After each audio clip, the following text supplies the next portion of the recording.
Bom, funcionaria primeiro.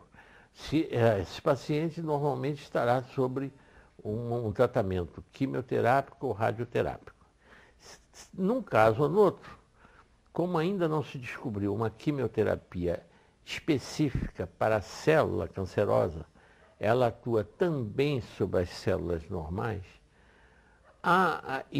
baixando com isso o nível imunológico e fazendo com que o paciente se torne vulnerável a outro tipo de câncer, a repetição daquele câncer ou em outro órgão, em outro lugar.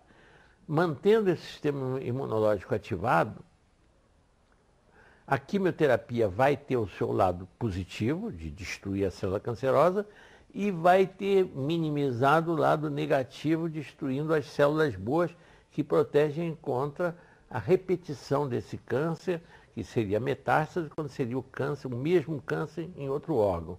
Ou um novo câncer em outro órgão, até de tipo diferente. E aí seria a autohemoterapia muito útil. Seria no caso do câncer. Isso no caso do paciente sob quimioterapia. No caso de radioterapia, também a radioterapia prejudica muito o sistema imunológico. E a autohemoterapia iria resgatar esse prejuízo, vamos dizer, reativando o sistema imunológico e evitando um outro câncer. Então é válido nos dois casos. Paciente, agora, não dizer que vai curar o câncer.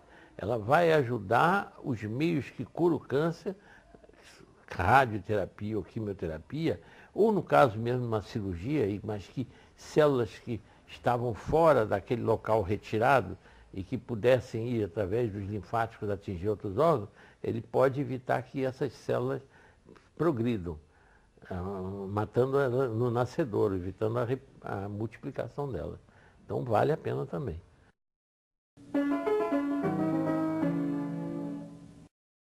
Nenhum.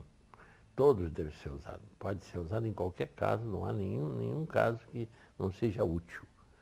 Pode não ser suficiente a ação da autohemoterapia e não resolver o caso, mas de qualquer maneira, pelo menos, vai evitar ele se tornar mais invasivo, mais rapidamente invasivo. Vai ter uma ajuda, né? Sem resolver, mas uma ajuda.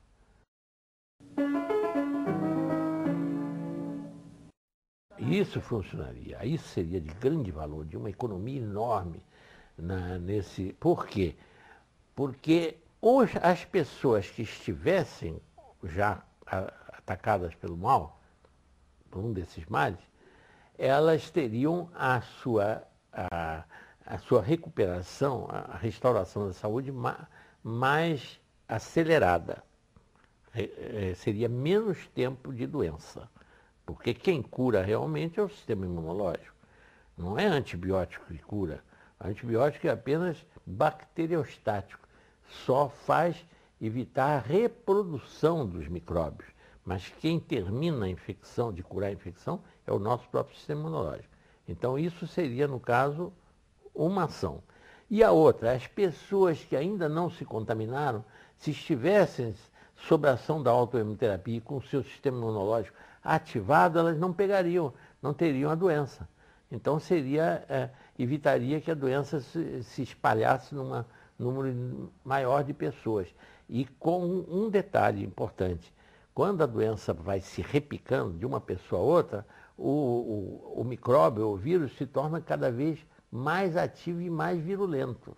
A repicagem que aumenta, é como se fosse um exercício que ele faz, se tornando mais violento. Então seria de grande valor. Mas aí teria que ser, vamos dizer, uma prática corrente, todo mundo fazer autoimunoterapia para todos. É uma coisa que nós dizemos, eu e a Vera, não tomamos vacina antigripal. Não é que foi uma excelente medida que o Ministério da Saúde tomou em o idoso, e seria até melhor que nem fosse só idoso, todas as idades tomassem, fizesse a vacina contra a gripe. E todo ano existe um programa, então como o idoso é mais vulnerável às pneumonias e tudo, a parte respiratória, então como o Ministério provavelmente não tem recurso para estender a toda a população as vacinas, escolheu o grupo de risco, que é o idoso. Nós não usamos. Por quê? Porque com a autohemoterapia, estando com o sistema imunológico ativado, as gripes são cada vez menos frequentes. E como também essas vacinas se limitam a 2, 3 tipos de vírus, normalmente 3, e há uma centena de vírus de gripe, também não é uma garantia. Então eu prefiro a autohemoterapia, que pelo menos eu estou com resistência a todos os vírus. Né? Essa é a razão principal. Né?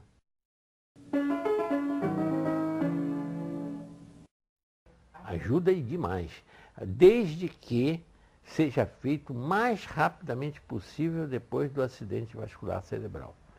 Porque se for um acidente hemorrágico, a autohemoterapia, os macrófagos devoram a fibrina que está entupindo os vasos e ele restabelece a circulação muito mais depressa. Então tem um enorme valor, mas agora aí depende de rapidez. Quanto mais rápido, agora mesmo tive há pouco tempo um paciente que teve um acidente vascular lá em Visconde de Mauá e que eu logo prescrevi, a recuperação foi muito mais rápida do que seria só com a fisioterapia, com esse que praticamente deixando a natureza fazer a fagocitose dessa fibrina, desentupir. Mas desentupir com 5% de macrófagos é bem mais lento do que com 22%. Né? Aí, nesses casos, eu passo de 5 em 5 dias para não haver a queda, voltar aos 5%, para manter os 22%, enquanto o paciente está desobstruindo a artéria, lá a área entupida. Né?